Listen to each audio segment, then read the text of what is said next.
Hi dears, ഇന്നൊരു simple evening സ്നാക്കിൻ്റെ റെസിപ്പിയാണേ. പെട്ടെന്ന് ഉണ്ടാക്കിയെടുക്കാൻ പറ്റിയ നല്ലൊരു കറുമുറു എന്നുള്ളൊരു സ്നാക്കാണ്. ചെറിയൊരു എരിവോട് കൂടിയിട്ടൊക്കെ വൈകുന്നേരം സൂപ്പറായിട്ട് ഉണ്ടാക്കിയെടുക്കാൻ പറ്റിയ നല്ലൊരു സ്നാക്ക്. അതിനായിട്ട് ആദ്യം നമുക്കൊരു ബൗളിലേക്ക് 1 കപ്പ് വറുത്ത അരിപ്പൊടി ചേർത്ത് കൊടുക്കാം. പത്തിരിയും ഇടിയപ്പവും ഒക്കെ ഉണ്ടാക്കാനായിട്ട് എടുക്കുന്ന നൈസായിട്ടുള്ള പൊടിയുണ്ടല്ലോ, അതാണ് എടുത്തിരിക്കുന്നത്. അതിലേക്ക് നമുക്കൊരു 1/4 ടീസ്പൂൺ മഞ്ഞൾപ്പൊടി ചേർത്ത് കൊടുക്കണം. പിന്നെ 1 ടീസ്പൂൺ മുളക് പൊടി ചേർക്കുന്നുണ്ട്. ഇത് കാശ്മീരി ചില്ലി പൗഡറാണ്. ഒരുപാട് എരിവ് വേണ്ടവർ കുറച്ച് നമ്മുടെ എരിവുള്ള മുളക് പൊടി ഒരു 1/4 ടീസ്പൂൺ കൂടിയൊക്കെ ചേർത്ത് കൊടുക്കാവുന്നതാണ്. ഇനി നമുക്കിതിലേക്ക് ചേർക്കേണ്ട 1/4 ടീസ്പൂണിനും പകുതി കായപ്പൊടി. അത് ജസ്റ്റ് ആ ഒരു മണം കിട്ടാൻ വേണ്ടി മാത്രമാണ്. അതുകൂടി ചേർത്തിട്ട് കുറച്ച് എള്ള് ചേർത്ത് കൊടുക്കാം. വെളുത്ത എള്ളുണ്ടെങ്കിൽ അത് ചേർക്കാം. ഇതിപ്പോൾ കറുത്ത എള്ള് 1 ടീസ്പൂൺ ചേർത്തിരിക്കുകയാണ്. നിങ്ങളുടെ കയ്യിൽ കരിഞ്ജീരകം ഉണ്ടെങ്കിൽ അതും ചേർത്താൽ ഒരു നല്ല ടേസ്റ്റ് ആയിരിക്കുമേ. അതെല്ലാം കൂടി ചേർത്തിട്ട് നന്നായിട്ടൊന്ന് മിക്സ് ചെയ്ത് കൊടുക്കാം. മിക്സ് ചെയ്ത് ഇതാ റെഡി ആയിട്ടുണ്ട്. ഇനി നമുക്ക് അതിനെ ഒന്ന് മാറ്റി വെച്ചിട്ട് 1 കപ്പ് വെള്ളം ഒന്ന് തിളപ്പിക്കാനായി അടുപ്പിലേക്ക് വെച്ച് കൊടുക്കാം. അതേ 250 ml കപ്പിൽ 1 കപ്പ് വെള്ളമാണ് എടുത്തിരിക്കുന്നത്. നിങ്ങളുടെ കയ്യിൽ ഈ മെഷറിംഗ് കപ്പ് ഇല്ലെങ്കിൽ നമ്മൾ വീട്ടിൽ ഉപയോഗിക്കുന്ന സാധാരണ സ്റ്റീലിൻ്റെ കപ്പുകളോ അല്ലെങ്കിൽ നമ്മൾ കോഫിയൊക്കെ കുടിക്കുന്ന മഗ്ഗുകളോ ഏതായാലും മതി. എല്ലാം ഒരേ കപ്പിൽ തന്നെ അളന്നെടുത്താൽ മതിയാകും. ഇനി നമുക്ക് ഈ വെച്ചിരിക്കുന്ന വെള്ളത്തിലേക്ക് 1/2 ടീസ്പൂൺ ഉപ്പ് ചേർത്ത് കൊടുക്കുന്നുണ്ട്. 1 ടീസ്പൂൺ നെയ്യ് ചേർത്ത് കൊടുക്കുക. നെയ്യ്ക്ക് പകരം വെളിച്ചെണ്ണയോ ബട്ടറോ ഒന്നും ചേർക്കരുത്, നെയ്യ് തന്നെ ചേർക്കണം. അതിൻ്റെ ആ ഒരു ഫ്ലേവർ ഒരു പ്രത്യേകതയാണ് നമ്മുടെ ഈ സ്നാക്കിന്.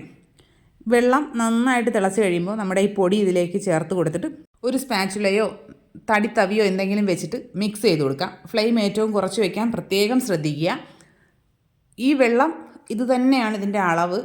നമുക്ക് തോന്നും കുറച്ചുകൂടി വെള്ളം വേണ്ടി വരുമെന്ന്, പക്ഷേ ഇപ്പോൾ ഇത്രയും വെള്ളം ചേർത്താൽ മതിയാകും. ഈ വെള്ളം എല്ലായിടത്തും എത്തുന്ന രീതിയിലേക്ക് മിക്സ് ചെയ്ത് കൊടുക്കുക. വീഡിയോസ് കണ്ടുകൊണ്ടിരിക്കുന്ന കൂട്ടുകാർ ചാനൽ സബ്സ്ക്രൈബ് ചെയ്യാതെയാണ് കാണുന്നതെങ്കിൽ പ്ലീസ് ഒന്ന് ചാനൽ സബ്സ്ക്രൈബ് ചെയ്ത് സപ്പോർട്ട് ചെയ്യണേ. വീഡിയോസൊക്കെ ലൈക്ക് ചെയ്യുക, കമൻറ്റ് ചെയ്യുക, ഷെയർ ചെയ്യുക, ഹൈപ്പ് ചെയ്യണം, ബെൽ ബട്ടൺ അമർത്തുകയും വേണം. ഇതാ ഇപ്പോൾ ഏകദേശം മിക്സിംഗ് ഒക്കെ കഴിഞ്ഞിട്ട് നമുക്കിതിനെ ഒന്ന് അടച്ചു വെക്കാം. ഈ ചൂട് എല്ലാ സ്ഥലത്തേക്കും ഒരുപോലെ എത്താൻ വേണ്ടിയിട്ടാണ് ഒരു 5 മിനിറ്റ് നമ്മളിത് അടച്ചു വെക്കുന്നത്.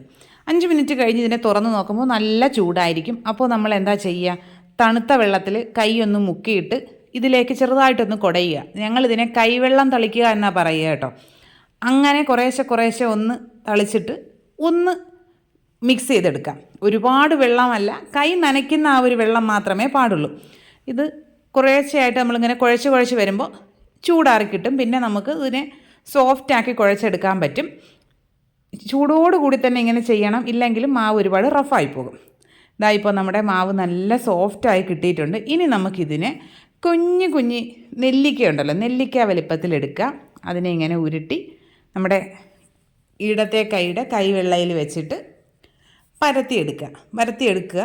ഒരുപാട് കട്ടിയിലൊന്നും പരത്താൻ പാടില്ല, നല്ല നൈസായിട്ട് പരത്തിയെടുക്കുക. എത്രത്തോളം നിങ്ങളെ കൊണ്ടത് നൈസായിട്ട് പരത്തിയെടുക്കാൻ പറ്റുമോ അത്രത്തോളം പരത്തിയെടുക്കുക. ഇതിനെ നമുക്ക് കയ്യിൽ വെച്ച് ഇങ്ങനെ ചെയ്തെടുക്കാവുന്നതേ ഉള്ളൂ, അല്ലാണ്ട് ചപ്പാത്തി പലകയിൽ വെച്ച് പരത്തി എടുക്കുക അങ്ങനെ ഒന്നും വേണ്ട. ഇതാണ് നല്ലത്, എളുപ്പ പരിപാടിയും ഇതാണ്. ഇനി നമുക്കൊരു കുറച്ച് പരത്തിയതിന് ശേഷം എണ്ണ അടുപ്പിലേക്ക് വെച്ച് കൊടുക്കുക. എണ്ണ നന്നായിട്ട് ചൂടായി കഴിയുമ്പോൾ അതിലേക്ക് ഇട്ട് കൊടുക്കുക. ഞാനിപ്പോൾ വെളിച്ചെണ്ണയിലാണിത് ഫ്രൈ ചെയ്യുന്നത്. നിങ്ങൾക്ക് വേണമെങ്കിൽ സൺഫ്ലവർ ഓയിലും ചെയ്തെടുക്കാവുന്നതാണ്.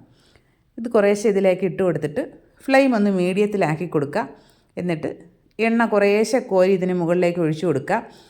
ഒരുപാട് എണ്ണ കോരി ഒഴിച്ചു കഴിഞ്ഞാൽ ചിലപ്പോൾ ഇത് പൊങ്ങി വരും. പൊങ്ങി വന്നു കഴിഞ്ഞാൽ അതിൻ്റെ ആ ഒരു കറുമുറു ടേസ്റ്റ് കിട്ടാൻ ഒത്തിരി പാടാണേ.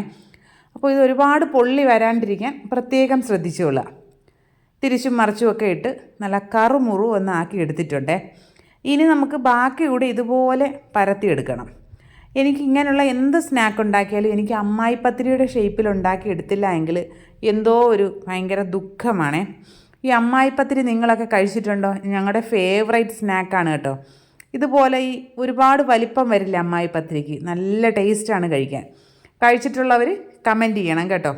ഇതായിപ്പോൾ നമ്മുടെ സ്നാക്കെല്ലാം റെഡി ആയിട്ടുണ്ട്. ചൂടോടുകൂടി കട്ടൻ ചായയുടെ കൂടെ കഴിക്കാൻ ബെസ്റ്റായിട്ടുള്ളൊരു സാധനമാണ്. നല്ല കറുമുറായിരിക്കും. എല്ലാ കൂട്ടുകാരും ട്രൈ ചെയ്ത് നോക്കുക. ഫീഡ്ബാക്സൊക്കെ കമൻറ്റ് ബോക്സിൽ അറിയിക്കുക. ഇനി നമുക്ക് മറ്റൊരു അടിപൊളി വീഡിയോ ആയിട്ട് ഉടനെ തന്നെ കാണാം. അതുവരെ ബൈ.